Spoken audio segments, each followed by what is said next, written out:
کسی شاعر نے اشعار لکھے ہیں جو ہماری حالت کے بالکل عین مطابق ہیں.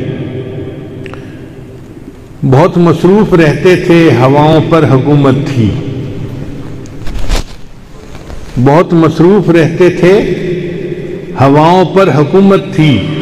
تکبر تھا کہ طاقت تھی، بلا کی بادشاہی تھی. کوئی بے فکر بیٹھا تھا، کسی کے ہاتھ حکومت تھی. کوئی تدبیر کرتا تھا، کوئی تسخیر کرتا تھا. کوئی ماضی دکھاتا تھا، کوئی مستقبل بتاتا تھا. سبھی مصروف تھے ایسے کہ ایک ہستی بھلا بیٹھے. یعنی سب اللہ کی نعمتوں کو انجوائے کرنے میں مصروف تھے، اتنے مصروف کہ اللہ کو ہی بھلا بیٹھے. سبھی مصروف تھے ایسے کہ ایک ہستی بھلا بیٹھے. بہت پرواز کر بیٹھے، خدا ناراض کر بیٹھے.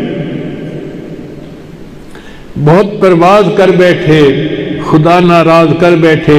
اب اس نے منہ جو پھیرا ہے فقط وحشت کا ڈیرا ہے کہ دنیا کی ہر ایک بستی بھیانک موت چہرہ ہے. خدا منہ پھیر بیٹھا ہے، اب اس کا گھر بھی خالی ہے. قہر دنیا پہ طاری ہے، ابھی بھی وقت ہے لوگو. خدا سے گڑ گڑا کر تم ابھی توبہ کرو لوگو.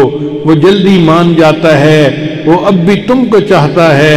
کہیں گر دیر ہو جائے زمین ساری پلٹ جائے. ابھی بھی وقت ہے لوگو، خدا راضی کرو لوگو.